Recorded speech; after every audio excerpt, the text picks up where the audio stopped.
Welcome to another edition of Garden Talk. Larry Mealer here. Thanks for joining in today. You know, this time of the year, I bet you would like to take a break from the cold and maybe the snow.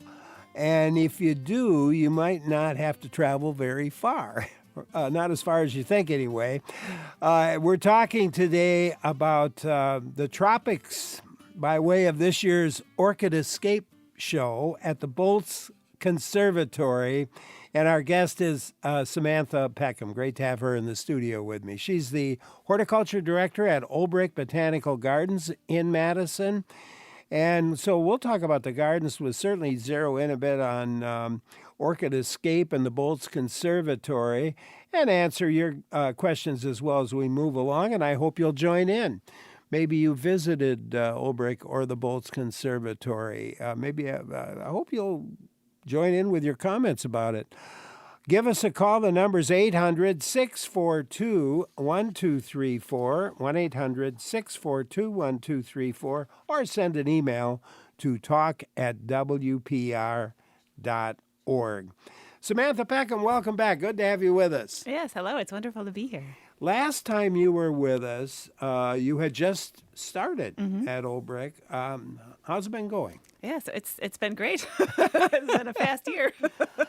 I'm sure it is. What's the best part of the job? I mean, really, just getting to work at such a lovely place. That it's nice to have to have the gardens and the conservatory right there to be able to just zip out and take a break and go out into the gardens. It's a wonderful place to be. As you look at challenges, what's the biggest challenge you have? I don't know. Right now, we're going into sort of kind of figuring out our next steps and directions as we move into the future. So it's it's challenging to work through those processes, but a really, really exciting time, I think, to be involved with Olbrich. Yeah. You have a favorite garden area? Oh, gosh. That's a terrible question.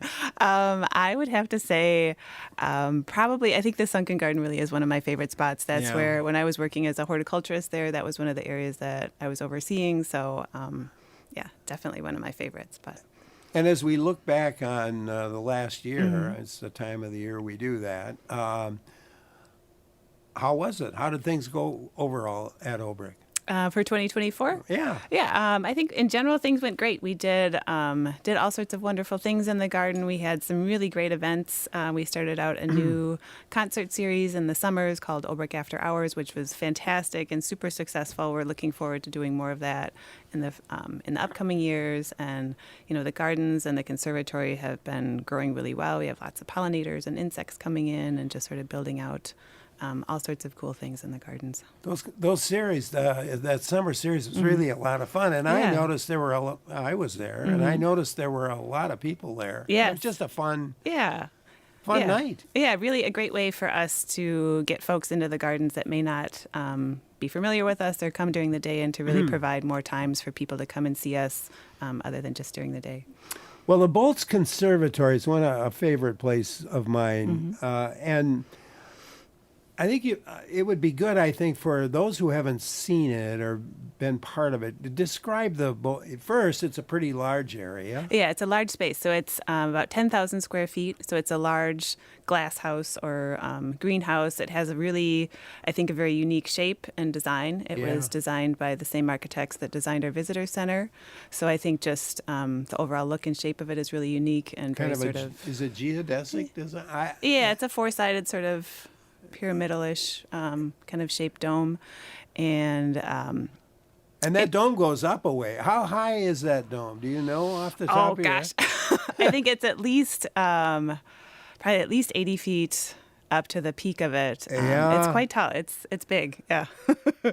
And I love that there are different areas. I mean, you've got this lower area, but then you can go up. Yeah, so it's designed in such a way that there is a meandering path that runs through the whole conservatory, but it really allows for a lot of little stopping points and smaller seating areas so that you can sit and enjoy more kind of quiet spots, depending on where you want to be. If you want to be near the waterfall or ponds or up on the upper deck and have more of an overlook over the whole space. So it provides a lot of different experiences within the space. And there are some large plants in there that go right to the ceiling. Oh, yes. We have some really large trees and palms in there that many of them have been in there since it was built in the early 90s. And I think one of the interesting things with our conservatory is that it actually doesn't have a full foundational floor in it. So when you see that ground level, it does actually go into the soil underneath that. So it's mostly sand underneath it, but there is no actual floor that the plants are sitting on. Yeah, and there's birds. Yes, we have free-flying birds and we have quail. All sorts of things in there. We have interestingly, have some toads that have wandered in from the outdoor gardens and are now living very happily inside the conservatory. Yes. Well, I've mentioned this on the show in the past, I think a long time ago, but in the classes I've taught at the UW as a professor here, broadcast podcast classes of maybe 24 students or so. In the January semester, start of that, at some point in the semester early, I would suggest to students that it would be a great place for a first date. Yes. Yeah, I think it's a wonderful spot. And a lot of students came back to me and said, "You were right." Yes. This is very impressive, and it's not expensive. Yeah. Yeah, it's a very approachable space. And now as I'm thinking about it, we should just say that, well, there's dating of other than students going on. Yes. I think it's a romantic place to be, and especially with Valentine's Day coming up, I think it's a wonderful spot to come and see with your favorite person, or maybe a soon-to-be favorite person. Or if you don't have a favorite person, just come on your own. Just come on your own. Bring a book along, and you can hang out there and read and enjoy the heat and humidity and the birds. Well, starting February 1st, the place is going to be brimming with orchids. Yes, it's going to be packed full with orchids. We will. This year's Orchid Escape theme is Secrets of the Canopy. So we will be focusing on the different layers of the tropical rainforest, and we're bringing in close to 1,000 orchids into the conservatory in addition to what's already there, as well as some of our megafauna species that you would find in tropical rainforests. So things like toucans and jaguars, tree frogs, things like that. So I think I'm very excited about it. Our conservatory staff have worked super hard on building all of these things. They've built all the animals in-house. I think they're really beautiful. So I'm very excited to have people come and see it. I think isn't there a boa constrictor or something too? We have an anaconda that is over 40 feet long. And it's been... it's not a live one. It is not alive. So it's very lifelike. It has over 2,600 leaves that were actually carefully attached to it as it was put together. So next week, the conservatory will be closed while we install everything. And then on the 1st, we'll open up to everybody for Secrets of the Canopy. And the jaguar, I think, is going to be along stream side. Yes, we have 2 jaguars. We have a black jaguar and a spotted jaguar, and interestingly, they're the same species. So we've been learning a lot as we've been putting this together. This has been got to be a lot of fun. I mean, did the whole staff do the work on this? Great. Yeah, so our whole conservatory team has been working on this really over the course of the last year, kind of putting together ideas, and then over starting sort of late summer, early fall, we've been starting to build the pieces and figure out how to make all of these animals and birds and things like that, and doing all the ordering of the plant material. And so it's sort of, I think the Bolt's Conservatory, in a way, it's kind of an attempt at creating a tropical rainforest. Yes. Yeah, it's really, we're not, our plant collections that are in the conservatory currently aren't, they're sort of a collection of tropical species from throughout the world. They don't represent a specific location or ecosystem. We have sort of a collection that works well for us in there. I was thinking about the tropical rainforests. I'm trying to remember. I think tropical rainforests cover about 8% of our landscape. It's fairly small, and they're one of the most diverse. And it's somewhere between around 50 to 70% of all life. Yeah, it's amazing how is present there. Dense the biodiversity is in such small areas. And you have a lot of it right there in the We try. Yes. Try the best. Yes. So Secrets of the Canopy. And so By the way, what happens? Somebody's going to want to know what happens to all those orchids So at those the end of beginning of no. Say how does how long beginning is of it? March. So we go Beginning of March, through yeah, February 1st to March 2nd. to March 2nd. Yes. And so on March 6th, we will be having an orchid sale. So those will be all on sale to whoever would like to come. And we're going to be having an on-site sale on March 6th this year. So most of the orchids that you'll see in the show will be for sale. We'll go through and pull out anything that's not looking so great, but for the most part, we resell everything. And now there's a cost associated with this. Now, I have to tell you that I have a family membership. So do I have to pay anything? Family member? Well, memberships, I think, aren't they free? Isn't it free to get in if you're a family member? Yes. Or if you have a membership? To get into both? Yes. The conservatory is normally free for our members. Otherwise, it's $6 if you wanted to come in as a non-member. And then, which, by the way, that's pretty cheap. Makes for a cheap date. It does make for a cheap date. Yes. So it's $6 to get in. Yes. During the Orchid Escape. Yep. Mm-hmm. Yep. $6 for adults and $10 for adults, $6 for children. I misspoke there. Okay, so Yes. still pretty good deal for that. Yes. Pretty good deal, and I get to just waltz right in there, just show my card. And you do, yes.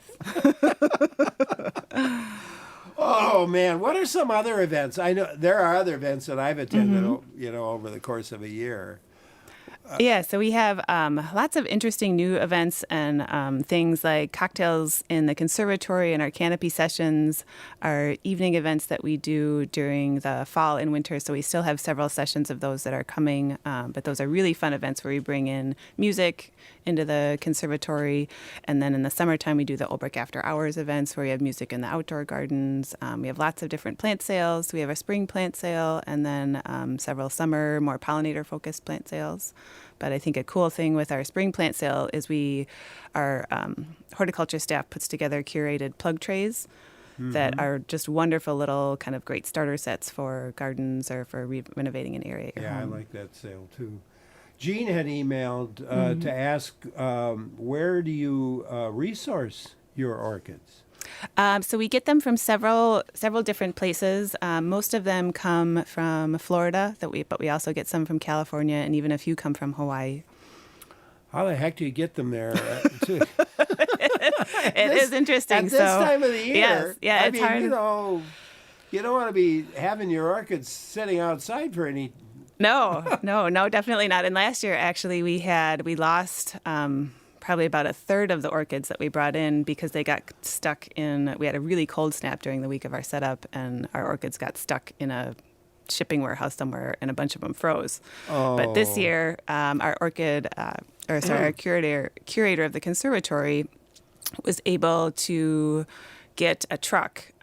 And so we have our own heated trucks. We were able to do all of the shipping ourselves, where in the past we've had to use FedEx and UPS and things like that. And sometimes they can end up getting stuck if there's winter storms and things like that. So all of our material that came from Florida, we shipped ourselves, which was great. And everything else, we just looked out on the weather this year. So no damage this year, which was fantastic. Samantha Peckham, our guest today. She's the horticulture director at Olbrich Botanical Gardens in Madison. We're talking about Orchid Escape that's taking place at the Bowes Conservatory. And of course, we're going to get into other things relating to plants and relating to Olbrich Gardens. And you can join in. The number to call is 800-642-1234, or you could email us. The email address, talk@wpr.org. I'm Larry Mueller for Garden Talk on WPR News. Taking a look at Olbrich Botanical Gardens on the show today, of course, located in Madison, and our guest, Samantha Peckham, who is the horticulture director at Olbrich Gardens. We visited about Orchid Escape and some other events going on at Olbrich, and certainly willing to take your questions and comments as we move along. Of course, Samantha has a very strong horticulture background. The number to call, 800-642-1234, or you could email us to talk@wpr.org. orchid.org. And, we talked about all those events, which reminded me, how do people find out, signing up and one thing and another, or just about the gardens themselves?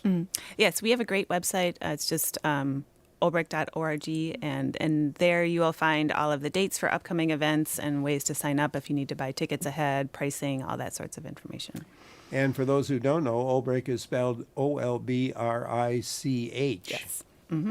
Not K. Yes. CH. Tim in Naples, Florida has something for us. Hi, Tim. Oh, my gosh. Hi, Larry. Listen to your show all the time because WPR, it's got much better content than South Florida. Okay. Oh. With that being said, your guest was talking about the beautiful orchid show, which I'm going to come up because I want to hit that sale at March 6th. But living in Florida and knowing the types of orchids that flourish in these warm climates, and the speaker was saying they're sourcing most of their orchids from Florida. But I have to ask a simple question. I mean, there's a grower in Minneapolis and in Plymouth, Jason and Jerry. They've been there for like 40 or 50 years because what I've learned, it is less expensive to grow orchids because they grow on the top of the Andes Mountains or they grow in the bowels of the Amazon basin. It's easier to cool a greenhouse in the northern areas like Wisconsin or Minnesota, because all of my favorite orchid places here in South Florida, the variations are extremely, the species I should say, are very limited because it's so warm and it's so expensive to cool down an orchid house to grow an orchid that likes a more temperate. Yes, yeah, that's actually a great point. And so we have in our sort of back of house greenhouses, we have a section of that's dedicated to our orchids. And so within that orchid house, we have it sectioned off between our more warm season orchids, and then we have a small part of that we've cordoned off for our intermediate orchids, and which it would be a cooler orchid, so things like that would be in the cloud forest and places like that. And that we really do have the same issues where we really struggle with keeping that cool enough in the summer. And there's certain types that we just really can't. We really struggle with because we can't keep it cool enough. So it's very true. It's easier to warm things in the winter than it is to cool them in the summer when you're talking about greenhouses. Yeah, good point. Can't turn off the sun. I was trying to think about the petals. In the warmer, aren't the petals, are they thicker or is it the other way around? That's a good question. I believe the warmer species are thicker than the cool. I'm pretty sure they're thicker in the warmer temperate. Yeah, I think you're right about that. Anyway, Tim, thanks a lot. Well, there's an orchid grower in Minneapolis. Maybe you ought to check them out. What's the name of that again, Tim? That place? It's Orchid Web. They're in Plymouth, Minnesota, and they're probably one of the largest orchid growers in the country because they can, go from the Andes to the lowlands. Okay. Of the temperature fluctuation. Have to look into that. All right. Well, maybe you gave Samantha some ideas about next year's Orchid Quest. Yes. It's a shorter distance from Minnesota. Certainly. Plymouth, Minnesota, than it is from Florida. So, Tim, I thank you very much for joining in today. Appreciate it. Charles in Madison, we'll go to you. Hi, Charles. Hi, Larry. What's on your mind? So I am a failed orchid grower. I was given one as a gift, and it didn't go well. But I live near Orchid Gardens in Madison, so I like to go look at all of theirs. It's a wonderful garden. So I just wanted to say thank you. It's a great thing to have in the neighborhood. And, I really like all the events you do, the butterflies, the orchids. It's great. So I appreciate you putting in all the work so I can still look at orchids, but I don't have to. That's what we're here for. Charles, thanks a lot. Well, you're kind of almost a neighbor. I don't know exactly where you live, but if you're a short walk, that's kind of the way I am too. So we're sort of neighbors, Charles. Thanks a lot for calling. The gardens themselves, maybe we should take a minute to talk about to talk about the gardens, because there's such a broad range of things to see. Yeah, in our outdoor gardens, we have a really wide variety of different garden styles. So we have everything from, sort of more of an English garden style in our sunken garden to, really beautifully diverse meadows that are dedicated towards pollinators. We have our Thai garden, which is all opened back up after the pavilion was restored last year. We have a beautiful perennial garden. We have a lovely woodland garden with a pond in it, a dry garden to showcase some of our more drought-resilient native species and plants like that that prefer a little bit drier soils. So really a wide variety of things. So really I think any sort of gardens you're interested will probably have something that you'll be that'll be taken with. I have one favorite space in just a personal thing because there's a brick with my daughter's who passed away, her name and the year, which would now be 22 years ago. Oh, wow. So it's a place anytime I go to Olbrich, Yeah. I take a trip over there. Oh, nice. Walk through that area. So you've got all these areas, and of course the Thai garden is, and all of the construction and work has been done. Yes. Rehabbing the pavilion. The Thai Yes, pavilion. the pavilion is beautiful. It's incredibly bright and shiny now with all of the restoration work that's been done, and really happy to have it back online. How are the annuals chosen for the garden every year? So that's a great question. So as far as our seasonal displays go, our within the outdoor gardens, the garden spaces are broken down by horticulturists. So each horticulturist kind of manages specific spaces, and then that person is really the driving force between selecting the seasonal displays that go into each of those spaces every year. And then we usually, in winter, right around the holidays, when we're placing all the orders, we'll come together and sort of work collectively on doing that design work. But really it's the folks that take care of those spaces are doing the majority of the design work on those and selecting the species. So like, for example, this year in our event garden, our horticulturist that takes care of that area usually pulls ideas out of the color of the year. So this year she's going off the Pantone color of the year, which is mocha mousse, which is a interesting color to use for a floral design. So it's a really lovely sort of a warm brownish mocha color. And so that's going to be her really guiding force. Many of the flowers in that area are going to be mocha mousse. Yes, so it'll be interesting. We're doing some really cool colors, lots of creams and beautiful sort of brown tones that are in there. I think it'll be really neat. Yeah, looking forward to seeing that for sure. Designing. Many gardeners are very aware of the importance of designing gardens that can help protect pollinators and sometimes small critters, although sometimes people want to get rid of the small critters. What advice do you have for creating gardens that'll do that? Yeah. Let's talk about that for a few minutes. Yeah, so I think that's something that we really have been focusing on at Olbrich is building in biodiversity specifically to support a lot of our native insects and birds and animals and things like that to create beautiful spaces that are also really functional habitat. And I think, if you're getting started and wanting to get into that, just starting to do some research on, like maybe even using a certain insect or a certain bird or something like that as your inspiration, and then doing some research on what plants they really need to have, whether it's for food or habitat, and then starting to incorporate some of those things into your home garden, I think is a great way to kind of get started, just to sort of dip your toe into it, because it can be a little overwhelming when you're thinking about it sort of large scale and big picture, but really sort of focusing on that any small area can really be a benefit to these things and to starting. So you can really even start with just a container if you wanted to, but don't be afraid to just jump into it and start small. Yeah, I was thinking about my own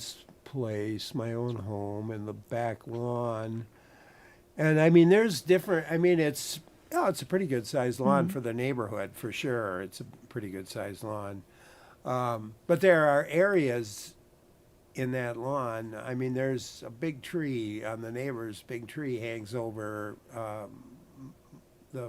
probably a quarter of the lawn, and I would be planting something different there.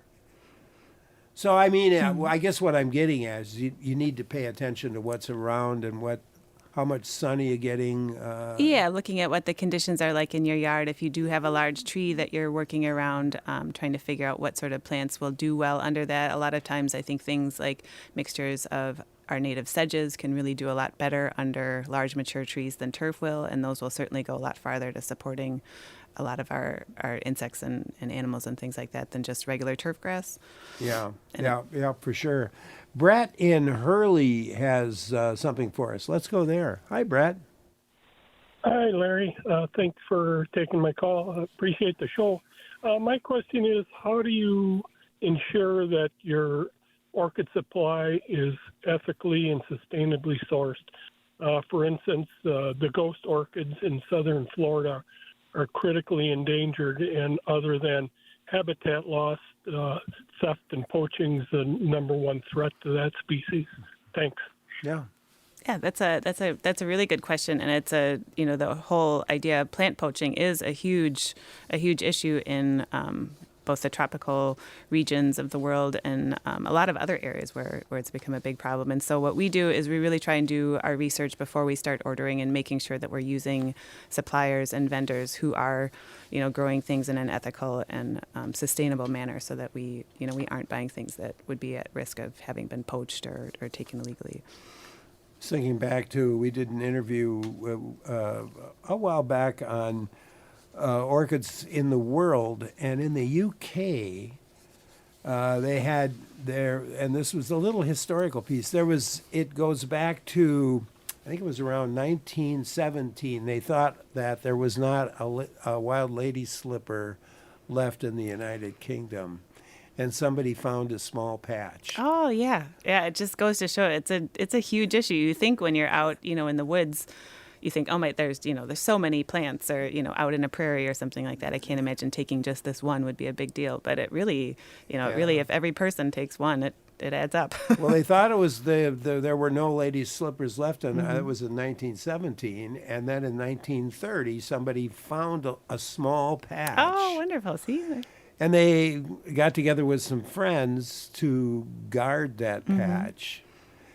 And then I think it was 40 years later, they've been doing this for 40 years, then they formalized it. Oh, cool. Yeah. So they got some organization, and they still guard that spot. I and they bet, never Good tell for them, anybody where it is.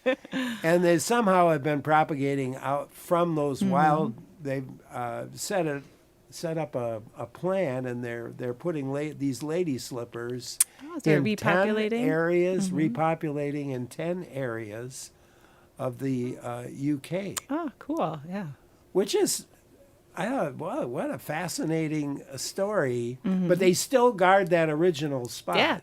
Yeah, you'd have to, because unfortunately, there are folks that would still potentially dig those out. And the ghost slipper that the caller mentioned, or the ghost plant, not slipper. The ghost plants are really interesting orchid, if I'm not mistaken. They're underground most of the time, are they not? And then the flowers, they don't come, more or less appear until the flowers are ready to go. Yeah, and then it's an evening blooming flower, so that's really what Darwin kind of based a lot of his theories on, and hypothesized that, looking at the shape of this flower and with really, really long tubular structure with nectar at the base of it, there must be some sort of creature that's able to get at that. And it turns out that there is. There's a moth that's been a specialized evolutionary process that's evolved along with that orchid, and it has a tongue that can get all the way down into the inside of it. Yeah, and is it ghost plant? It's a ghost orchid. Ghost orchid. That's what it's called, because you don't see ghost orchids. They would be hard to find. Yes. Yes, we have a couple in our collection at Olbrich, and they're actually blooming earlier this winter. Yes. Oh darn! Are we going to get to see those at the boat? I don't know if they're going to be blooming for the orchid show, but we put them out when they come into bloom. They're beautiful little plants. Oh, I haven't noticed. Yes. Well, that's another reason to get over there and and take a look around again. So, somebody wonders what do you do to protect the creatures? Because I had mentioned creatures, which is, I suppose, why it came up. What do you do to protect the creatures in the garden, or do you do anything? So we actually do that with a lot of our maintenance practices that we've been developing. And so we normally, like if you come out to the gardens right now, you'll see that very few of our beds have been cut back like you would traditionally do, where you cut things back in the fall. We like to leave material up for the winter, and then when we do cut things back in the spring, we're very mindful about making sure that if we're cutting back plants that have stems that have hollow tubes in them, there's a lot of species of bees and other insects that will actually nest in those in the wintertime. So we only cut them back to a certain length. And then things like bunch-forming grasses, some people call those, they make really great habitat for beetles in the winter. So making sure that we're not cutting those down too far. And then also looking at what the soil temperatures are when we start cutting things back to make sure that insects that were overwintering there have gotten out, primarily all emerged, and we're not disturbing all of that. And then sometimes we'll even go so far as when we're cleaning up an area in the spring, we'll take all that material and either reuse it on site so that if there are any egg cases or chrysalis or anything like that in there, they can still emerge, or we'll take them and spread them in another area but we keep all that material on site so that we're not taking that off and removing any potential good insects that are in there. Yeah, I think it's 50 degrees, isn't it? Yep, you want the soil temperatures to be 50 degrees. Soil temperature to be 50 degrees. Yeah, and I leave mine out too, and I'm not sure all the neighbors. It's a different look. I think one way to get around that, especially in neighborhoods, if you have folks that don't really understand it or think it looks messy, is really just focusing on kind of cleaning up the edges. But you can leave all that material in the middle of the beds. But really, if you do follow more of like a cues to care method, where you just clean up the edges and keep that nice and tidy, you can really, be able to maintain a lot more wildness inside the beds. Yeah. I've got a bed that's just between the sidewalk and the street, so it's a narrow patch. But to some people, it can look junky. Frankly, I've had times where I've just let it go and I never did a darn thing, and the plants eventually came down when the new were coming up. Yeah, and we've been experimenting that with that in a few areas within the gardens, just not doing cutbacks at all and, trying it out. And it's true, once things kind of flesh out and you get into late April, May, you can't even tell. You can't even tell. Yeah. So, and then you have all your mulch there already. You don't have to you could skip that whole big step and save yourself a lot of time dragging buckets of mulch around. And all those seed heads and everything are right there. Yeah, and then you have sort of a support system for the new plants when they're growing up through it. So I wasn't as dumb as some people thought. No. No. Oh, man. Samantha Peckham, our guest today, Horticulture Director at Olbrich Botanical Gardens in Madison. Questions for her? Give us a call. The number is 800-642-1234. 1-800-642-1234. Give a call. We'll get you on pretty early or pretty quickly. Or you could email us to talk@WPR.org. I'm Larry Mueller for Garden Talk on WPR News. Great to have you along for Garden Talk today. Larry Mueller with my guest Samantha Peckham, Horticulture Director at Olbrich Botanical Gardens in Madison. We've been talking about Orchid Escape, a chance for you to visit the Bolts Conservatory at Olbrich Gardens and see right around 1,000 orchids that starting February 1st, you'll be able to see about 1,000 orchids that have been added to the Bolts Conservatory. Certainly there's already tons of plants in there to see and a little waterfall and all kinds of other things. But this is an opportunity that comes around for a month, probably the worst month of the year in terms of weather for us. So it's just a great escape. So consider that. And if you have a question, give a call. The number is 800-642-1234 or email to talk@WPR.org. Debbie in Eau Claire has a question. Let's go there. Debbie, hi. Thank you for calling. Hi. Thank you for having me. So this summer we had developed squash bugs. We've never had them before. And it kind of decimated all our squashes. And so I was wondering, wanting to keep that extra, plant material around till the spring, which I usually do, how should I handle that? Or should I have removed everything in the fall?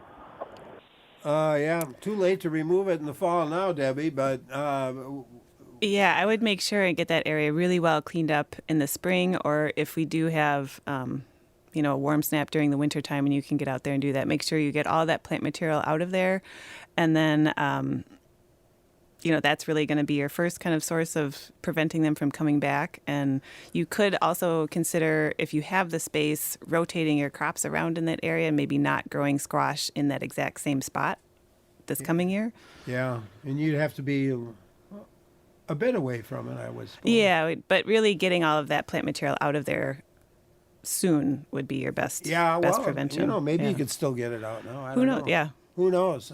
I'm not With our crazy winters now. yeah, the way our winters have been, or maybe take a chance, get a start at it. Mm-hmm.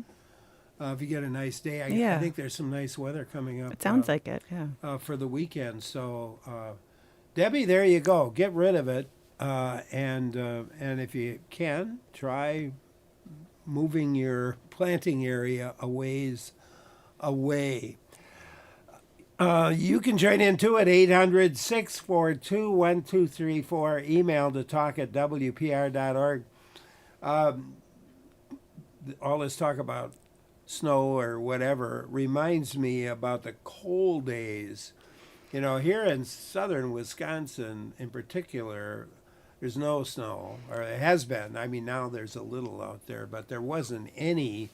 And we were going through 25, 30 below wind chill at least, but that also meant that the temperatures were below zero and no snow to cover. Snow is a great insulator. Yeah, we're really like this. That's pretty much the worst combination you can get when it's really cold and there's no snow on the ground. The snow really helps to insulate and keep the ground frozen, but it also really helps to keep the moisture in the soil. When we have that really cold weather without any snow, it just sucks all the moisture out, and you can really have a lot of damage, especially with our tree and shrub species losing a lot of moisture in the wintertime. Are you worried about that for Olbrich or your own garden? Yes. Yes, we are. Unfortunately, there's not a whole lot we can do about it right now.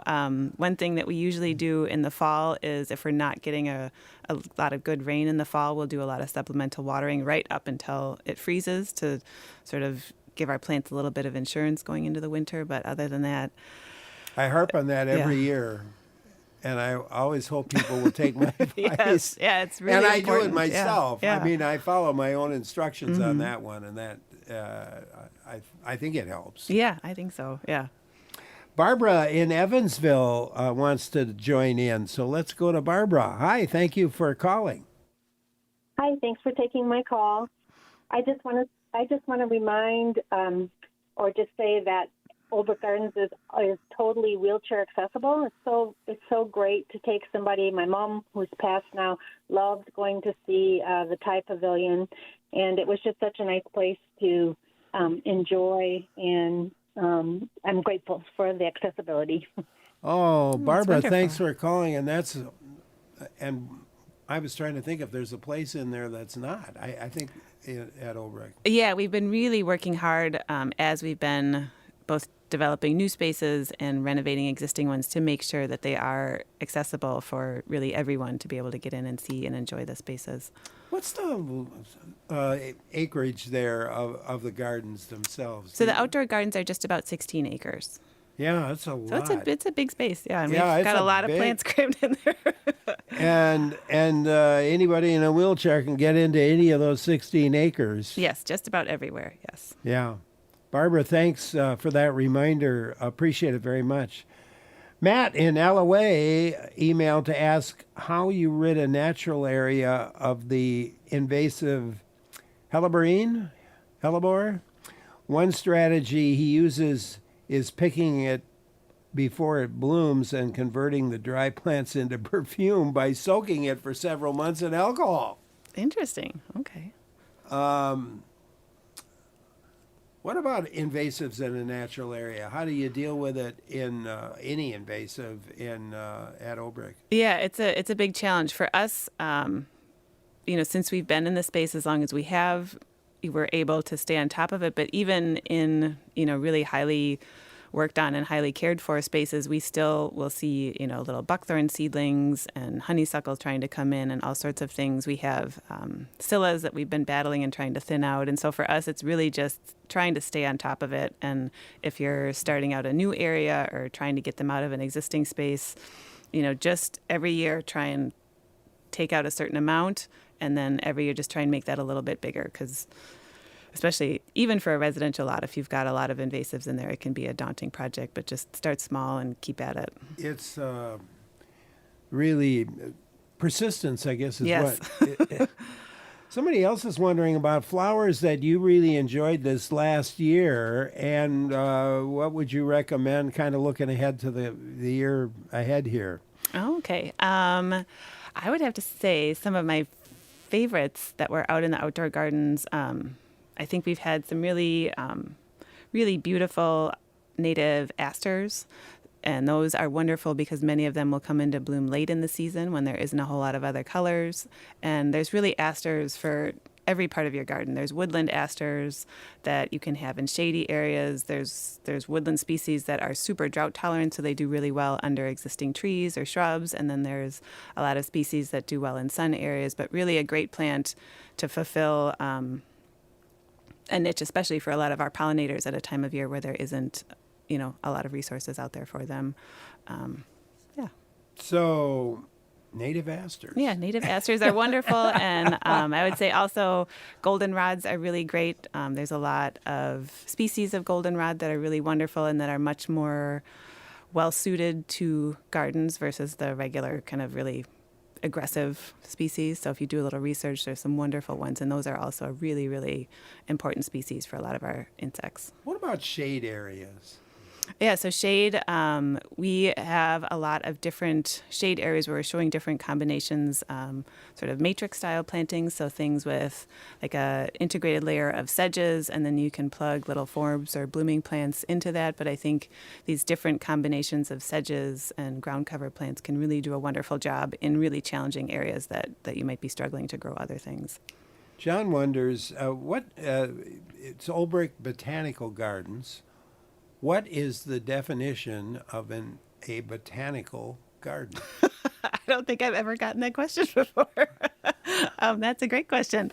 I would say, to me, a botanic garden is a place where, really it's a cared for place that is focusing on plant material and creating, a beautiful space for people to come and enjoy, and also showcasing the beauty of the natural world. And whether that is a highly manicured botanical garden or one that's a little wilder, I really think it can be just about anything that's really showcasing the beauty of our natural world. Do you have some of course, Olbrich is a favorite for you here in the state. What are the other favorites for you? I think Allen Centennial, which is a smaller botanic garden on campus, is a wonderful spot to see. It's another one that's free and open to the public. It's a great place to stop in, especially if you're on campus and just take a little break. I was fortunate enough to be able to go to England earlier last year and was able to go to Great Dixter, which is a garden that we pull a ton of influence from. And so to finally be able to see it in person and walk through those spaces was really wonderful and just so meaningful for me to finally be able to see it. But I was trying to think and remember when I saw it. Would be 15 years ago at least. It's a fabulous place. Mm-hmm. But within the state, we've got, you're right about Allen Centennial Gardens. I have a second office, if you can believe it, and it happens to be about a 1 minute walk from the Allen. It's a good spot. Allen Centennial nice Gardens. Yeah. And there's a parking ramp right across the street from it. There's places to get to, and it's I don't know. Is it an acre or so? I'd say probably about an acre. I think it's nice, but it's a really great garden, especially if you're looking for ideas for your home garden, because they have lots of different little spots that you can pull inspiration out of. Yeah, there's different areas within that. They do a fabulous job of providing you with all different kinds of settings, and so I enjoy going there pretty often. Actually, it's easy to walk over there and spend 15 minutes to you can spend hours there, but sometimes just to walk through is kind of all you need. But I'm thinking about other the Green Bay Botanical Garden is one of my favorites. Yeah, that's a great garden. It's really been growing a lot over the last few years. And the Rotary Garden in Janesville, and somebody's just reminding me that Allen Centennial is actually about 1.9. Oh, okay, so it's a little bigger than that. But there's yeah. a building on it, so that takes up Yeah.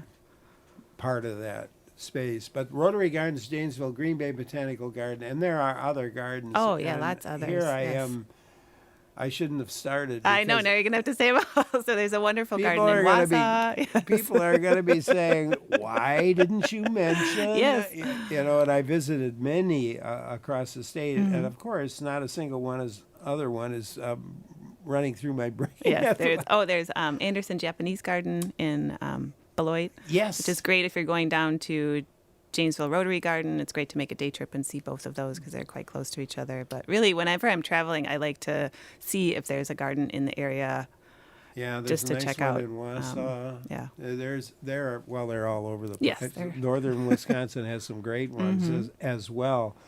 What opportunities do you have for volunteers at the Botanical Garden? I know you've got a pretty dedicated group of volunteers. Yes, yeah, we really, volunteers are at the heart of what we're able to do and really make a lot of the gardens and maybe many of our programs and events possible is having the help from them and their support.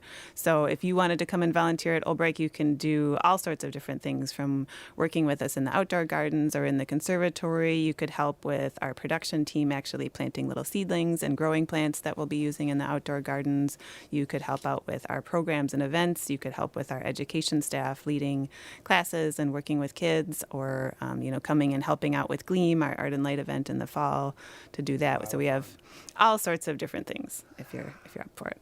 And let's go back to Orchid Escape here to kind of wind up today. Tell us again, describe it for those who are tuning in late. What is Orchid Escape? Yes, so this is an event in our Bolts Conservatory, and it runs from February 1st to March 2nd. This year, our theme is Secrets of the Canopy, so we'll be focusing on the different layers of the canopy and showcasing orchids. We bring in just under 1,000 orchids that will amend our existing collection in the conservatory, and then we'll have other things and really beautiful examples of megafauna that we built ourselves that will be sort of amending the interpretation that's in there in the garden. So I think it'll be a really, really fun show this year. Yeah, I can't wait to see it myself. I'm really looking forward to it. Chris in Sturgeon Bay shot us an email. Put in a plug for the Ridges Sanctuary. Oh, yes. And Yeah, that's a great Bailey's one. Harbor, of which I've spent a few hours as well. And you get to see some native orchids there. Yes. They have many species at the Ridges, and I had completely forgot. Yeah, a lot of unique plants in Door County because it's such a unique environment. Yeah. Well, I tell you what, it's always a pleasure. Thank you so much, Samantha. And you got your first. How long have you been doing it? It's about Just year? a little over a year. So Little yeah. over- Time flies. Just a little over a year. Yes. And you're still smiling. Yep, and, still and, here. Your hair hasn't turned white. Nope. Not yet. Lots of fun. We'll look forward to having you. I loved it that you were able to come in the studio. Yes, yeah, it's been great. That Yeah. makes it more fun for me. Yeah, me too. Samantha Peckham is the horticulture director at Olbrich Botanical Gardens in Madison, and talking about Orchid Escape. And coming up next, we're going to talk about Orchid Quest. That's another event coming up. I'm Larry Mealer for Garden Talk on WPR News.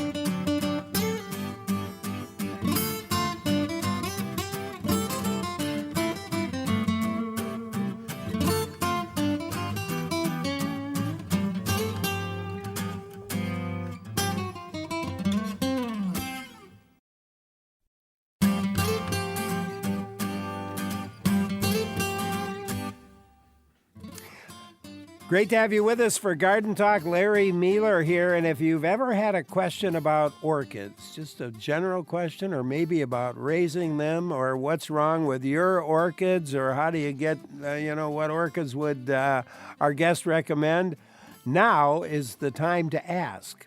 You got about an hour to do it here with our guest, Chuck Aker.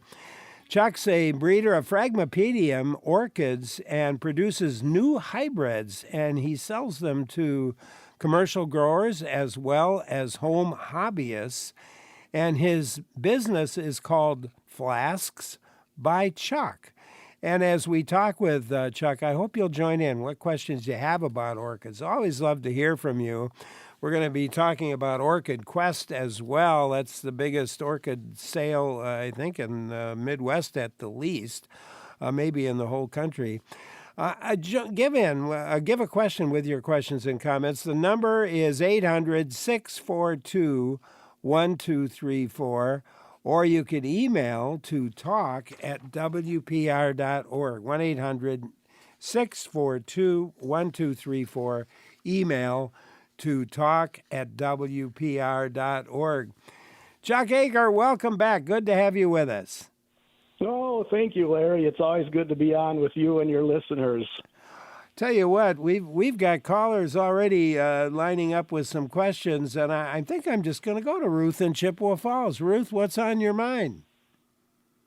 Oh, I have a orchid that has leaves that are turning purple.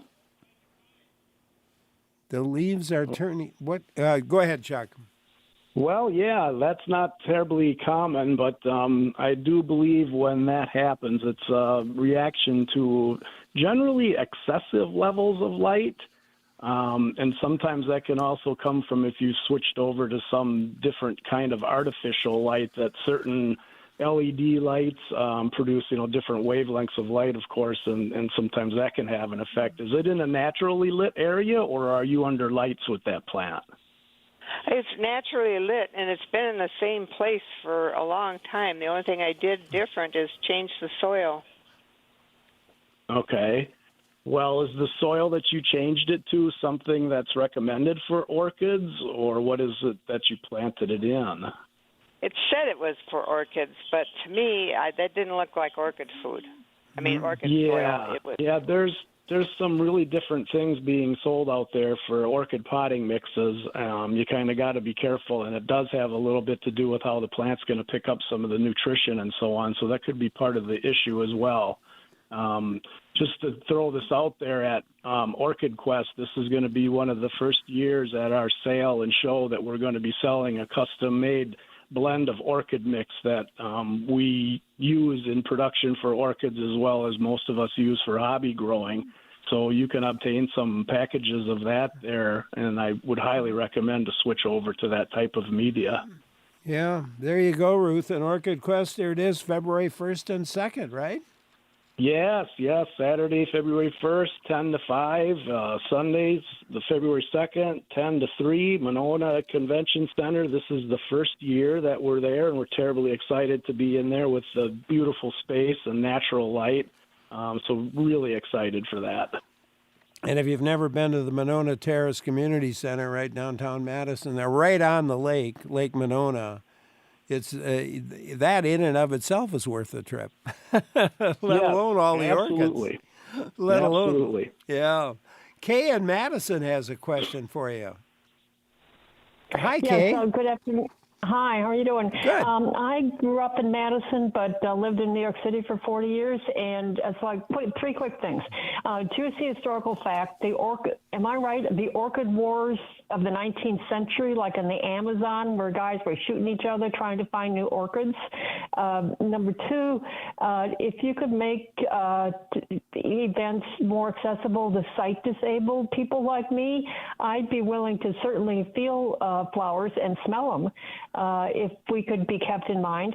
And thirdly, one of the two best things in New York City is their annual train and botanical garden show in the Bronx Botanical Garden. It's fabulous between Christmas and New Year's. Yeah. Oh, good. Yes. Well, we'll definitely take all those things into consideration. Indeed. Thank you for calling. Yeah, the orchid wars of the 19th century. I don't have a lot of information on that.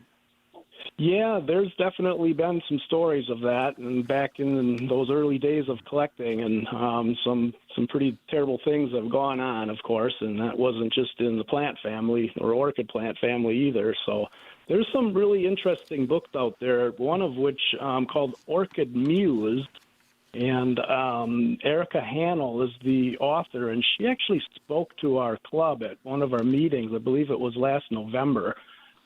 This book has a lot of history in it about that type of thing, and you may want to pick that up and take a read on that one, Orchid Muse. And as far as events, your event, Kay, with some site issues, I think your event is certainly, I'm pretty sure it's set up so that someone with that kind of an issue would still be able to come and enjoy the event. Yes, I do believe. I mean, we don't, really allow anybody to get terribly close or hands-on with the orchid exhibits that are put on, but, for the sales tables and things like that, our vendors are more than accommodating for those types of things. So absolutely. And of course, Monona Terrace is accepting, all kinds of levels of that. So I'd highly recommend to give it a whirl. Yeah. And the book you mentioned, Orchid Muse? Orchid Muse, yeah. Yeah, we had the author on the show this past October 18th. Okay. And so, Kay, and you or anybody else for that matter, you could go back, go to wpr.org/Larry, and you could find that date, October 18th, I think it was, and listen to it, and give a listen. It would have been probably an hour or half hour. 1 hour interview with the author of that book. So wpr.org/Larry, go to find October 18th, and you're going to find that show, and you can listen to the book that Chuck just recommended. There you go. Yeah, beautiful. Mary in Appleton has a question for you. Let's go there. Hi, Mary. Hi. I have an ice cube orchid that I got from Walgreens for my mom like 5 years ago. It has never been repotted, and the material, the soil material has pretty much broken down, so it's kind of leaning. So I know it needs to be repotted, but it has a lot of what I believe are called aerial roots, and I'm not sure how to handle them with repotting. Okay. Well, you got a great candidate there for sure. To start with, I would highly recommend purchasing, a reputable orchid growing mix, such as what we're going to be selling at Orchid Quest next weekend. A custom-made mix for growing orchids in our climate here, which we all basically use for our hobby and for commercial production as well. And then taking those aerial roots, you try to get as many of those, back into the pot as you can, and you may have to upgrade your pot size a little bit to do that. As you're working with those roots, you're gonna hear some cracking and crunching, and some of them are gonna, possibly break. But if they don't physically break in half, you hear these cracking and crunches. They're still good. Don't be alarmed with that noise. And then it also is recommended to soften those roots with some water if you can prior to working with it. Mist it heavily or run it under the sink or whatever, and let those roots soak up some moisture. And they become much more pliable and flexible after they have been soaked or watered and allowed to be wet for about an hour or so. You don't necessarily have to soak the whole thing, but give it a good drink and let those roots soften up a little bit, and then you can work with it. Get as many of those roots back into the pot as you possibly can, and then start adding in your growing mix slowly, handful at a time, and shake it around a little bit, pack it a little bit. You'll see it falling in between the root crevasses and so on. So repotting, you have a Phalaenopsis orchid there, and that's what they generally call the ice cube orchid. And we don't really recommend watering them with ice cubes, but it's a successful endeavor for a lot of people. But they're really common plants. They bloom a long time, and they're one of the easiest orchids to grow and maintain in the house, and also one of the easiest orchids to repot if you're a novice. So yeah, Mary, does that help? That is fantastic. I appreciate it. Okay, thank you very much for calling. Is that the most common orchid the most popular orchid that is sold today? It is, and it's because they are most conducively grown in the average home. They don't require too much of a special condition at all. They live in comfortable temperatures that we do, anywhere from 60 to 80. They generally do well in an east, west, or a south window. They grow well under artificial lights. They're very similar in growing to African violets, and a lot of people raise African violets around this part. They're also very long bloomers. I mean, the Phalaenopsis orchid can bloom anywhere from 2 to 4 months. They'll also bloom twice a year if you know how to cut the stem off in the right place, and there's information about that on the Orchid Growers Guild website where we have our culture sheets. So they definitely are the most popular. And then I think the second most popular now becoming in the mainstream are the Oncidium orchids, and they just come in a barrage of different colors and shapes and sizes, becoming a bit more grower-friendly through hybridizing efforts. And you've got fragrance involved with that particular genera, as you don't with Phalaenopsis. So they're really good plants to have too, and you'll see just tons of this kind of stuff at Orchid Quest. Yeah, and we're going to talk some more about Orchid Quest with our guest Chuck Aker, breeder of Phragmipedium orchids, produces new hybrids for sale to commercial growers and home hobbyists. Our guest today, and you can join in with your question. Maybe it's about Orchid Quest. Maybe it's just about orchids in general or your specific orchid. Give a call. The number's 800-642-1234, or you could email to talk@wpr.org. I'm Larry Mealer for Garden Talk on WPR News.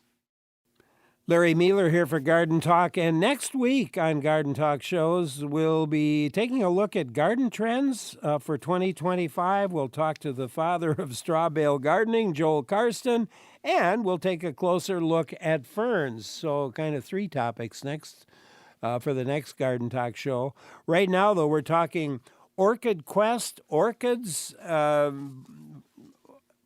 anything you want to know about orchids, as a matter of fact. But we want to zero in a bit on Orchid Quest today because that's coming up February 1st and 2nd.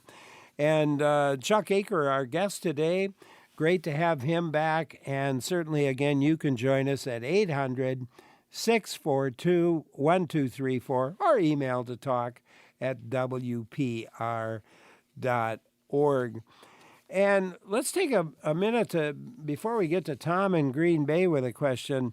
Orchid Quest, I said it's February 1st and 2nd at a new place this year. It's at Monona Terrace Community and Convention Center on John Nolan Drive. So a new site for you, and it should be a lot of fun. Yes, we are terribly excited to be in this venue with the natural light and more space, which we definitely need. Orchid Quest is getting increasingly more popular every year around the area here. So, yeah, we're really looking forward to it. And Saturday, our hours are 10 to 5. We'll be opening up, taking tickets at the door a little earlier than that. Sunday, it's 10 to 3. So there's plenty of time to get in. Adults $10, students $7, children under 5 are free, and parking is right there at Monona Terrace for only $5 a day. And of course, there's nearby parking in the ramps and on the street as well.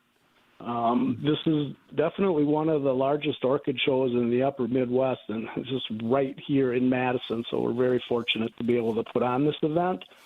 And we've worked very hard at, getting this venue. And again, we're really excited. We've got just about 20 different commercial orchid plant growers and supply vendors from across the country, and some even actually from overseas coming this year. So there'll be a whole plethora of different things. We have 5 different orchid societies coming from various places in the upper Midwest, and these vendors and societies will be putting on exhibits, and they'll be bringing some of their finest plants in the collections set up in these gorgeous displays. And we, again, have a nice space at the convention center now to spread out and with the natural light.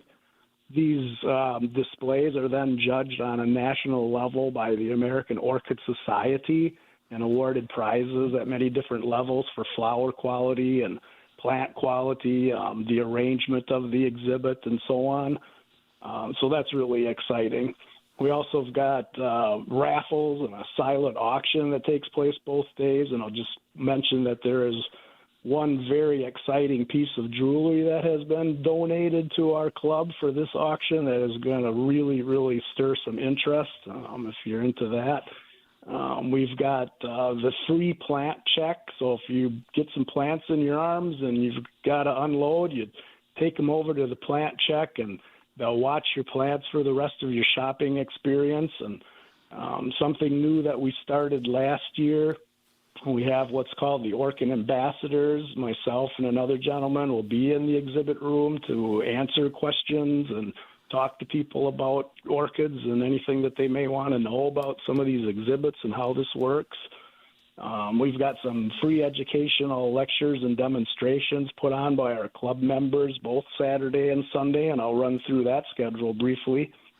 We have at 11 o'clock the first one on Saturday is Principles of Orchid Growing, put on by our own member of the Orchid Growers Guild, Professor Ken Cameron. He is the professor of botany and also the director of the Wisconsin State Herbarium, and we are very proud and excited to have him as a guild member. And his presentations are just excellent to listen to, very educational and entertaining. Ken is amazing. At 12 o'clock, I go on with an open forum kind of a question and answer type of thing, which I very much enjoy, similar to what I'm doing on this show. And that always brings in a lot of interest. At 1 o'clock, we have a repotting demonstration put on by Terry Joswiak, who is the chair of our Orchid Quest show. She has done an amazing job working this up, and she'll be doing some hands-on potting demonstrations, and also be mentioning that we do have a custom-made orchid bark mix for sale at our show this year. And then at 2 o'clock, we have an open panel discussion with 3 members of the Orchid Growers Guild, and collectively, they've got about 60-plus years of orchid growing experience as well, so that's kind of a fun thing to sit in and just talk orchids. And then on Sunday, Ken comes back on again at 11 with his Principles of Orchid Growing. Highly recommend it if you missed it Saturday. And then again, 12 o'clock, I do my question and answer thing. And then at 1 o'clock, we've got Scott Weber. Scott is a longtime Orchid Grower Guild member as well, and he puts on a beautiful presentation, Native Wisconsin Orchids. And he is like the foremost expert in our native Wisconsin orchid species here. Really nice slideshow. I highly recommend to see that. And a lot of people don't know that we've got 40-some species of orchids native to Wisconsin, so he's got a really, really great program. And then at 2 o'clock on Sunday will be the last one. We have Repot What You Bought, and put on by the president of our club, Sue Reed, and she does a really great job at presenting her knowledge as well. So, and she'll be talking again about having our bark mix for sale. And there's a lot more information on our website at orchidgrowersguild.org, and you click on the Orchid Quest tab, and all that information is there again for you. And I got to tell you, I was a winner in the silent auction last year. I got myself a hand-painted plate that I won in the silent auction. Yeah. And it's sitting, it's got a nice prominent place in my living area at home. So that was a lot of fun for me. Well, we got lots of callers online. We'll talk some more about Orchid Quest as we go along here. But Tom in Green Bay's got an orchid question for you. Let's go there. Tom, hi. Hi, thanks for taking my call. I'm wondering if I have more than one. We were given this orchid, and I'm wondering if I have more than one orchid in the pot, because over the years we've had this thing, and it usually blooms lavender, but it has been lavender and white, and once it was yellow. Is that common for them to change color? Well, in some cases, there's been the case where the Phalaenopsis orchid has been sold as a dyed color. So when you purchase it, it's one color, and then when it reflowers, it's going to be another color because that dye doesn't stay with the plant and it's rebloom. It's possible that you got something like that going on, because if you did buy it and it was a lavenderish, bluish lavender color, and that went to white, that's telltale sign right there. It was probably one of the dyed ones. And then when you say it bloomed kind of yellow, sometimes they'll just go in a little off pigment of white, from that color. So that more than likely that's what you got there. Nevertheless, the thing is blooming, so kudos for that. That's what it's all about. Absolutely. There you go, Tom. Interesting. I didn't know how do they dye them? Yeah, it's a proprietary process that, no one really knows how this comes. So they keep that a secret. But you've seen the blue Phalaenopsis out there. And, yeah. I think I've actually seen some red now. It's not really a great red, but they're calling it red. And so the colors that aren't natural in the Phalaenopsis family, they're dyeing these things. And it's probably some, material they inject into the inflorescence, into the flower stem as it's developing, that comes through in those blooms as they develop. But and they typically will reflower with what color that plant was originally, and they usually use the white Phalaenopsis because that's the one that's going to take on the best pigmentation of the dye. So. Yeah, that makes sense. Tom, there you go. Thank you so much for calling. John in Hollister, we'll go to you now. Hi, John. Hey, yeah, I have a question about how to approach people who are digging up our wild population of pink lady slippers. They're not rare, but they are in steep decline, and I try and encourage people not to dig them up, and a lot of people get really angry and don't tell me what to do type thing. And the DNR warden told me there's nothing he can do because they don't have any specific protections. So Oh, yeah. Well, I'm not an expert in the native orchid category at all, and that would be something that Scott Weber could certainly address. But to the best of my knowledge, I don't believe that is legal either way. I mean, these are naturally occurring species, and I believe that the slipper orchid family, which this falls into, is protected. Don't quote me on that. Again, I'm not an expert in that field. I'm a tropical orchid expert, but that's definitely not cool. I appreciate you going out there and telling them to, hold off on that. And I know that people just kind of disregard those types of comments, but there's probably somebody out there way better qualified than I am to direct you and give you information on that one. Yeah, I'm not sure. I just talked in the last segment of our show, the earlier segment of our show, I talked about lady slippers had been had been considered extirpated from the UK, and somebody found a small batch, and it's still there, and they got a bunch of people together to guard the patch.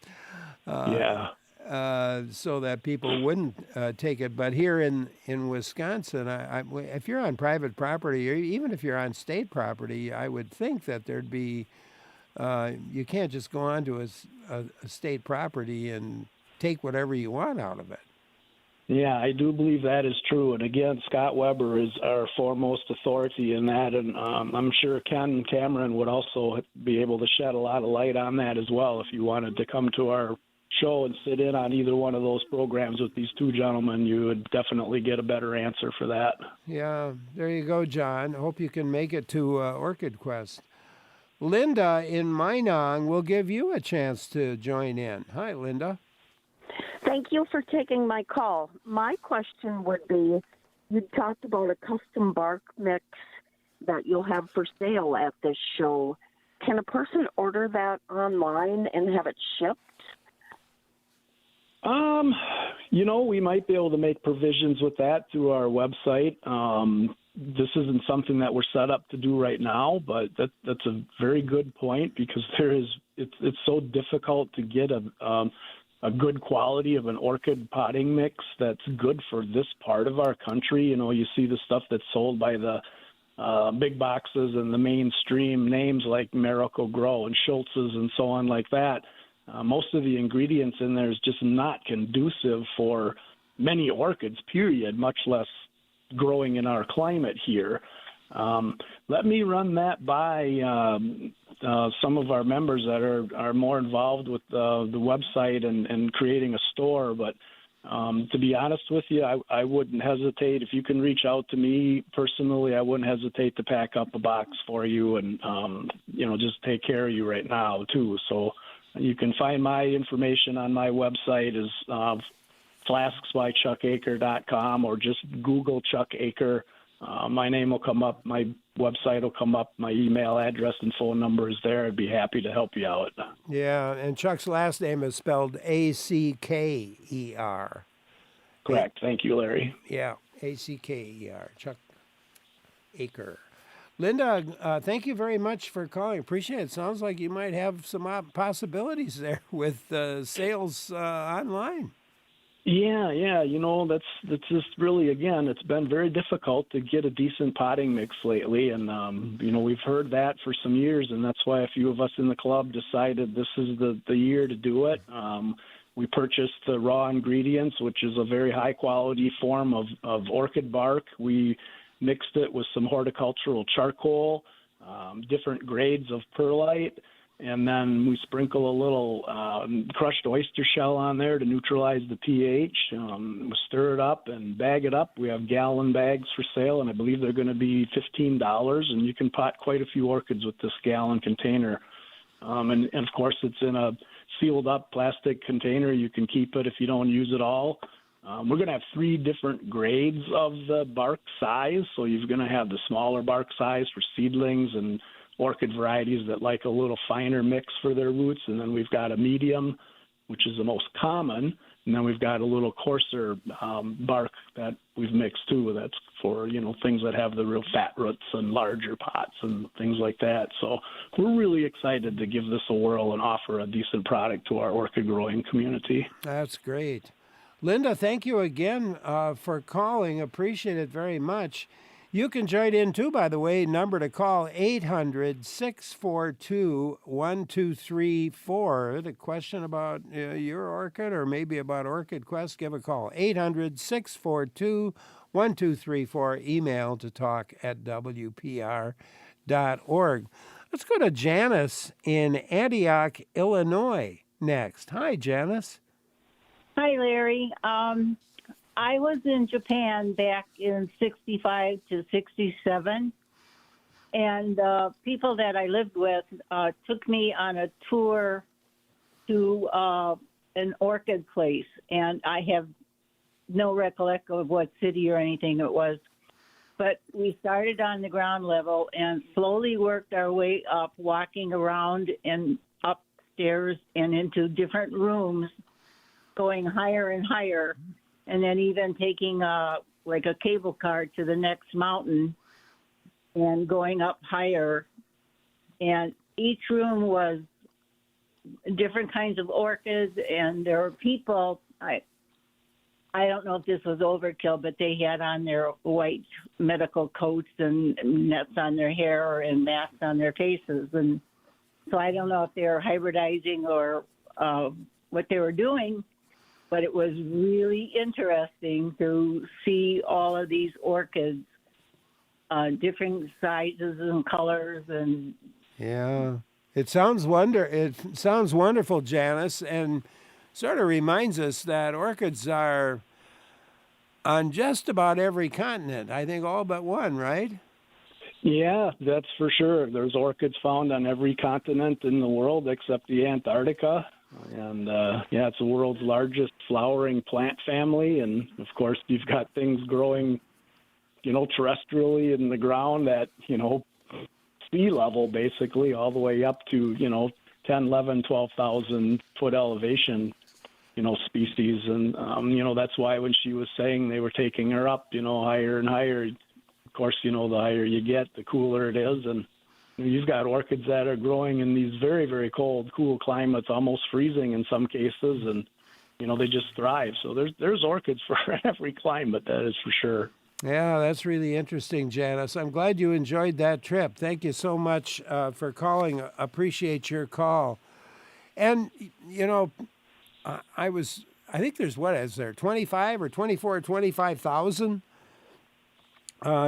species of orchids in the world? Yeah, depending on how you look at them, we call them, if you're a lumper or a splitter.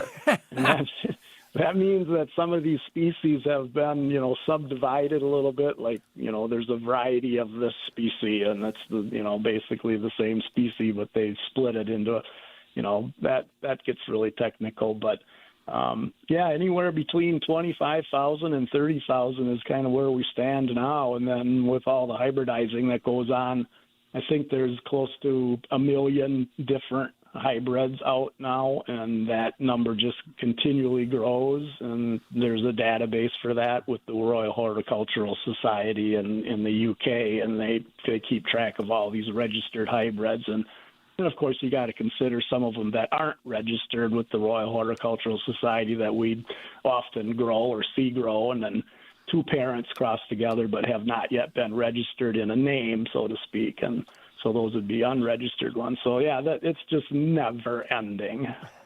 And you're a breeder of Phragmipedium orchids, and you produce new hybrids for sale. This has got to be, well, I'm sure it's an interesting profession to have, and maybe a little painstaking? Yeah, definitely. From the time I make the pollination or make the cross, so to speak, you get the seed pod. That takes 4 to 5 months for the seed pod to mature. The seed pod is then harvested and sent off to a laboratory where it's then sewn on a sterile agar plate in what's called a flask. Flasks can be all kinds of different vessels, but this is a sterile closed vessel that's done under the laminar flow hood, so it's clean in there. There's no bacteria or fungi because that would destroy everything. Once the seed's germinated, there's anywhere from 6 months to a year in that process, and then they stay in the flask sometimes another year depending upon what type of orchid it is. From the flask up to a blooming size plant can take anywhere from 3 to 12 years depending upon the type of orchid. So when you look at an orchid sometime and, it's $100 and some, you can rest assured that was one of those that, took some years to get to bloom from its seed or tissue culture. So it's a slow, painstaking process for sure, but very exciting when you make a hybrid and you get to see it bloom for the first time, and this is brand new, just no one's ever seen it before. That's what's really the rewarding part of it. And you work with seeds, which they're the smallest seeds. I think they're about the smallest seed in existence, aren't they? Yes, orchid seed is very, very fine. It's much like dust in some cases. So yeah, it can be lost very easily when we do these hybrids and we watch these seed pods mature, and often they'll split open before we actually get a chance to harvest them, and we lose seed like that so easy. And yeah, very small seed, very painstaking process to develop that in the laboratory in the flask. It's not very fruitful. You get a lot of things that happen in contamination, or the seed isn't good, and there's all kinds of things that can go wrong. Yeah. Verena emailed that since there are no ice cubes in nature, it seems that using 5 ice cubes a week on a pot is excessive. They heard that a friend's son who is an orchid breeder uses 1 ice cube, but they don't know how often. And you're not a fan of ice cubes necessarily, but I guess she's wondering about how many do you need in a week, and I suppose it depends on a lot of things. Yeah, it does. Yeah, there's the company they started quite a while ago called JustAddIceOrchids.com, and they kind of took the guesswork out of how to water orchids, because that's really one of the things I think most people struggle with the most. So their formulation is their pot size, their pot shape, and their potting medium that they're using on these orchids, which is typically the Phalaenopsis orchid again, is all conducive and set up for this ice cube watering method. And I'm pretty sure they say put 3 ice cubes on it once a week, if I'm not mistaken. It's been a while since I've been around it, but so that amount of water once a week has been, scientifically proven to work with their product. And it's not a bad thing. I'm not a fan of it, no, because as one German orchid grower told me years and years ago, there's no ice in the jungle. There's no ice cubes in the jungle. So we would always laugh about that. But if it works for them, hallelujah. It's the orchids are so diverse and can be grown under so many different conditions and in different ways that there's just no one way to do it. If it's working for you, stick with it. Yeah. Well, typically watering a Phalaenopsis, if you're not going to use an ice cube, which you don't, how do you figure it out that way with just water? Yeah, when they're growing in a bark-based mix, it's kind of difficult to diagnose whether it's dry or not, especially if it's in an opaque pot. But if it's in a clear pot, you can kind of see how much moisture is in there. A lot of times these are sold with these clear plastic pots nowadays. But one of the methods I always taught people back at the greenhouse was take a sharpened pencil or a wooden skewer or something of the sort, and just gently drive that into the core of that potting media, into the core of the pot there, and just let it sit for a few seconds or so, twist it around, whatever, pull it out, and you'll see, much like putting a toothpick in your mouth, how the wood has discolored with that moisture. And if you see that, you can rest assured that there's probably ample moisture there yet, and let it go. Orchids thrive really on the underwatering side versus the overwatering side.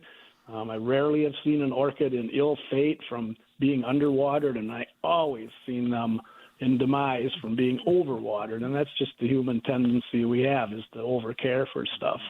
If they're growing in the sphagnum moss type of growing media, which is becoming much more popular too, that's a little easier to diagnose because you can actually just touch the surface of it and you'll be able to tell right away whether it's still wet or dry and could use a drink. It's very obvious with that stuff. So, Chuck Aker, our guest today. I'm Larry Mealer for Garden Talk on WPR News. Talking orchids today with Chuck Aker, a breeder of Phragmopelium orchids and produces hybrids for sale to commercial growers and home hobbyists. Our guest. Always great to have Chuck come by. Talking about Orchid Quest on the show. He went through, it's February 1st and 2nd this year once again, and it's at the Monona Terrace Community and Convention Center. And Annette in Green Bay has an orchid question, so let's go there. Hi, Annette. Yes, good afternoon. Hi, Larry and Chuck.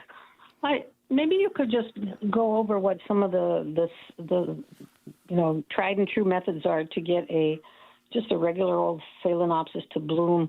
I've tried, I have the right soil. I don't overwater. It's in a good location. Everything looks good. The leaves are beautiful. It's got lots of roots coming out. Now, the most recent attempt I've made is to keep it in a very cool location on a windowsill, now in the wintertime where it's been quite cool.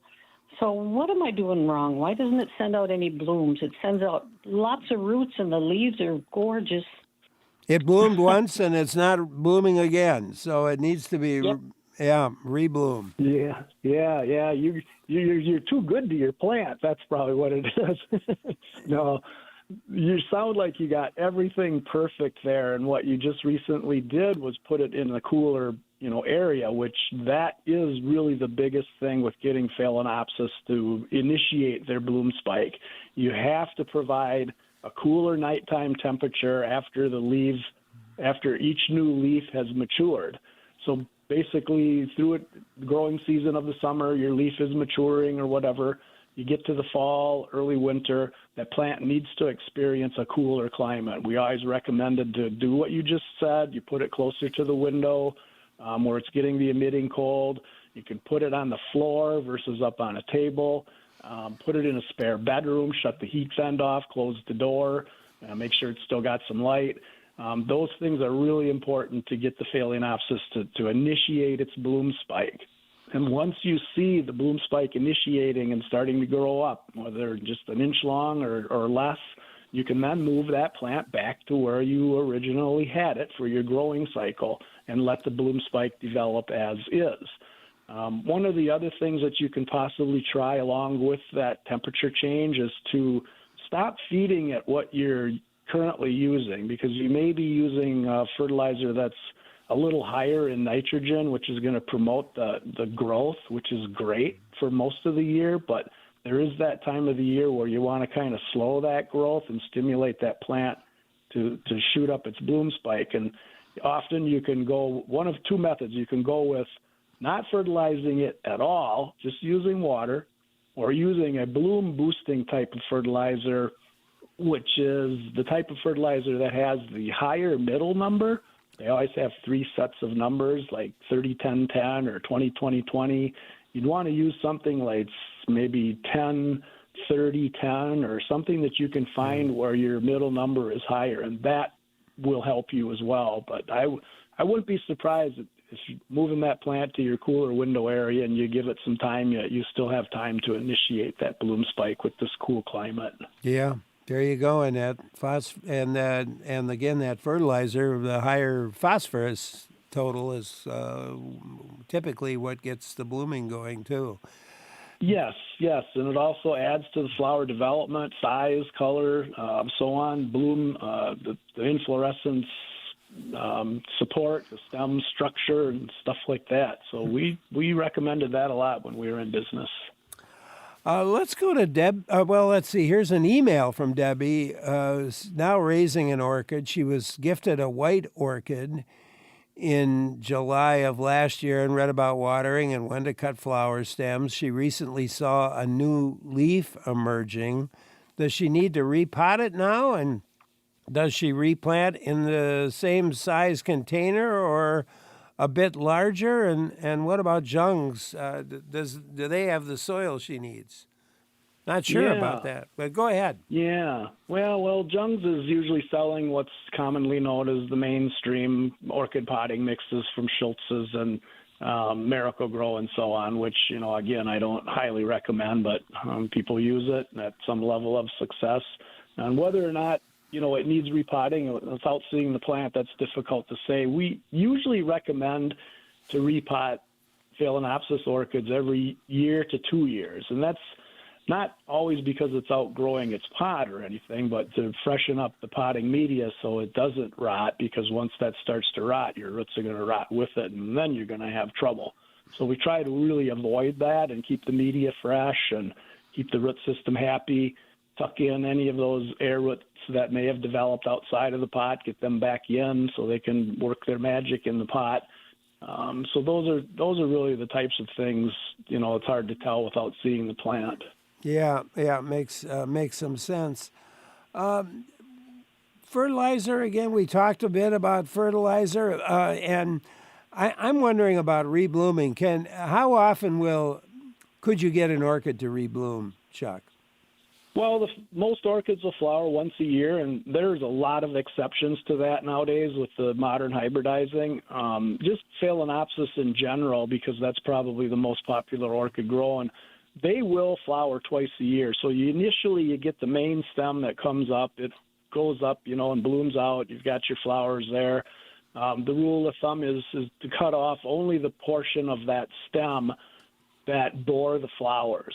So it's kind of hard to explain, but there's also information on our website, on the Orchid Growers Guild website, with pictures on how to do that. But basically, you're leaving like half the stem on the plant. And you see these little nodes that are on the stem, and out of the uppermost node, you're going to get a new bloom shoot coming out of that. And from the time you've cut it, it's usually about 60 days where you can see flowers again on the Phalaenopsis. They have a real high propensity of doing that. So a lot of people don't know that about them because they're not instructed to do that when they're bought, and there's no information typically on these plants.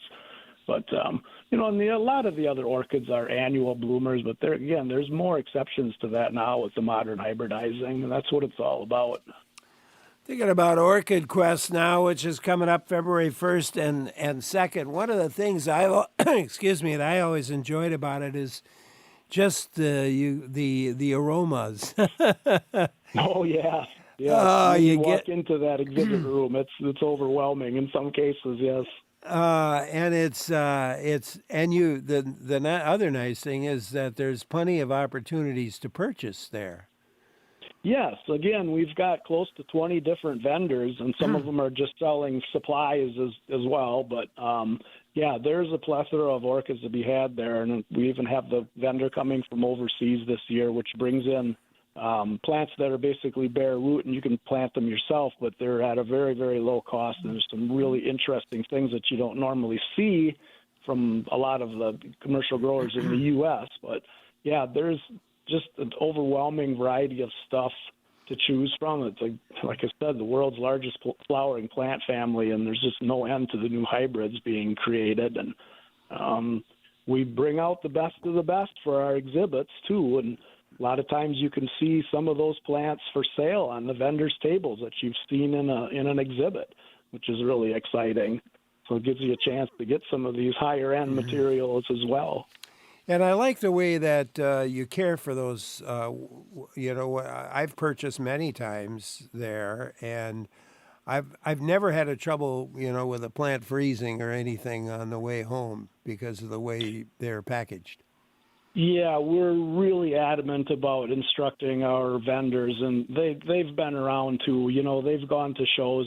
Some of these vendors, this is their livelihood. They don't have a retail business. They just go to shows all over the Midwest all winter, and we're all very versed at that. And when it's really, really cold, I remember years ago at the Alliance Center, 20 below. We would physically go to the door and hold the plant for the person and tell them to drive up and, warm your car up for a while. And we'd run out and, pass the plant to them real quick just to make sure that they were getting their plants home in a safe manner. So we're very concerned about that. And extended forecast for next weekend looks pretty good. So fingers crossed on that. It does indeed. And Chuck, it's always a pleasure to have you on and to talk. And I hope we can do this again down the road. Thank you so much for being with us and for telling us about orchids and Orchid Quest. Appreciate it very much. Absolutely. Thank you, Larry. Yeah, Chuck Aker, our guest today. He breeds Phragmipedium orchids, produces new hybrids for sale to commercial growers and to hobbyists as well.